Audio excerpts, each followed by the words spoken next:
Hello viewers, আসসালামু আলাইকুম। আশা করি আপনারা সকলেই ভালো আছেন। আমরা যারা ক্রিকেট খেলা প্রতিনিয়ত দেখি বা যারা ক্রিকেটকে ভালোবাসি, আমরা জানি যে আজকে বাংলাদেশ বনাম আয়ারল্যান্ডের প্রথম টেস্ট ম্যাচের আজকে প্রথম দিন। তো সিলেট ক্রিকেট স্টেডিয়ামে বাংলাদেশ বনাম আয়ারল্যান্ডের প্রথম টেস্ট ম্যাচ শুরু হয়েছে আজকে সকাল 10 ঘটিকায়। তো আয়ারল্যান্ড টসে জিতে ব্যাটিংয়ের সিদ্ধান্ত নিয়েছে এবং বাংলাদেশকে বোলিং করতে হয়েছে। তো আজকে প্রথম দিনে আয়ারল্যান্ডের ব্যাটসম্যানগুলো কে কীরকম রান করতে পারছেন এবং বাংলাদেশের বোলার কে কয়টি উইকেট পেয়েছেন এবং কত রান করে দিয়েছেন সে বিষয়ে আমরা আজকে আলোচনা করব। তো আয়ারল্যান্ডের ক্যাপ্টেন এন্ডি বেলবার্নে সে বাংলাদেশের বিপক্ষে আয়ারল্যান্ডের হয়ে ক্যাপ্টেন্সির দায়িত্ব পালন করতেছেন। এন্ডি বেলবার্নে সে 0 রানে আউট হয়ে গেছেন। তাকে আউট করেছেন হাসান মাহমুদ, LBW করেছেন, 0 রানে আউট হয়ে গেছেন। এরপরে পল স্টার্লিং আমরা জানি যে আয়ারল্যান্ডের অন্যতম মারকুটে ব্যাটসম্যান পল স্টার্লিং যদি পিছে ব্যাট হাতে দাঁড়িয়ে থাকে তাহলে দর্শকরা অত্যন্ত আনন্দ পায়, মজা পায়, কারণ এই পল স্টার্লিং 4 এবং 6 মারতে অত্যন্ত ভালোবাসেন। তো পল স্টার্লিং আজকে 60 রান করেছেন এবং আউট হয়ে গেছেন। ক্যাট কার্মিসেল আয়ারল্যান্ডের ব্যাটসম্যান, সে 59 রান করেছেন এবং আউট হয়ে গেছেন। কার্টিস ক্যাম্পার সে 44 রান করেছেন এবং আউট হয়ে গেছেন। কার্টিস ক্যাম্পারকে আমরা জানি যে সে বোলিং অলরাউন্ডার। এরপরে লরকান তুকার সে 41 রান করেছেন, আউট হয়ে গেছেন। এন্ডি ম্যাকিব্রেন সে 5 রান করেছেন, আউট হয়ে গেছেন। জর্ডান নেইল সে 30 রান করেছেন এবং বেরি ম্যাকার্থি সে 21 রান করেছেন।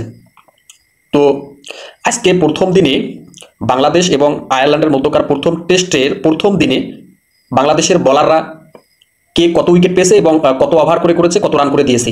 তো হাসান মাহমুদ 12 ওভার করেছে, 1 উইকেট পেয়েছে, বিনিময়ে 32 রান দিয়েছে। নাহিদ রানা 14 ওভার করেছে, 1 উইকেট পেয়েছে, 65 রান দিয়েছে। তাইজুল ইসলাম, আমরা জানি যে বাংলাদেশ দল যদি বর্তমান যে কোনো টিমের সাথে টেস্ট ম্যাচ খেলে তো তাইজুল ইসলাম বর্তমান টেস্ট দলে অটো চয়েস। তাইজুল ইসলাম এবং মেহেদী হাসান মিরাজ, আমরা জানি যে বাংলাদেশের অন্যতম অভিজ্ঞ প্লেয়ার কিন্তু হচ্ছেন মেহেদী হাসান মিরাজ। তো আজকে তাইজুল ইসলাম 21 ওভার করেছেন, 1 উইকেট পেয়েছেন এবং 72 রান দিয়েছেন। আমরা জানি যে তাইজুল ইসলাম রাইট আর্ম অর্থোডক্স বল করে থাকেন।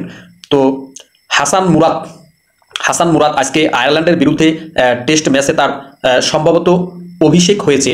তো হাসান মুরাদ 20 ওভার করেছেন, 2 উইকেট নিয়েছেন এবং 47 রান দিয়েছেন।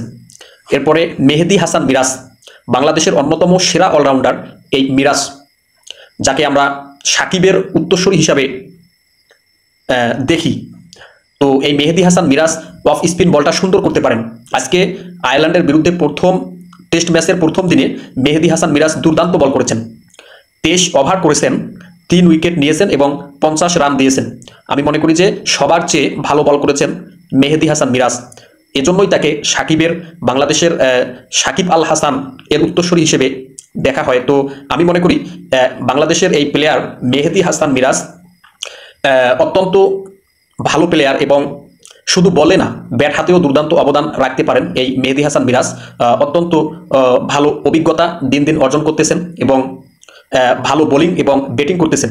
তো আমি ব্যক্তিগতভাবে মনে করি যে মেহেদী হাসান মিরাজ যত দিন যাচ্ছে সে তার পারফরমেন্স কিন্তু অত্যন্ত সুলভ বা ভালো করতেছে, অত্যন্ত ভালো খেলতেছে মেহেদী হাসান মিরাজ। তো আজকের প্রথম দিনে বাংলাদেশের bowling line up Hasan Mahmud, Nahid Rana, Taijul Islam, Hasan Murad এবং মেহেদী হাসান মিরাজ। তো সবচেয়ে আজকে ভালো বল করেছেন মেহেদী হাসান মিরাজ।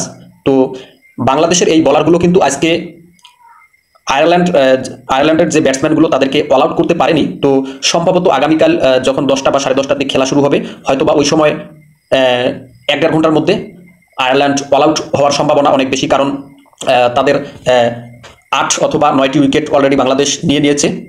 তো আগামীকাল খুব তাড়াতাড়ি আয়ারল্যান্ডকে অল আউট করবে বাংলাদেশ। এরপরে বাংলাদেশ ব্যাটিংয়ে নামবে।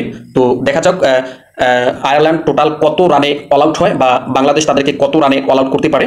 তো আগামীকালকের খেলার জন্য অবশ্যই আমরা যারা ক্রিকেট ভালোবাসি বা ক্রিকেট সম্পর্কে যাদের আমাদের একটু আইডিয়া আছে, অবশ্যই আমরা আগামীকাল খেলার অপেক্ষায় থাকবো এবং আয়ারল্যান্ড কত রানে অল আউট হয়, বাংলাদেশের কোন বোলার আরও উইকেট পায়, এগুলো আমরা অবশ্যই আগামীকালকে দেখব।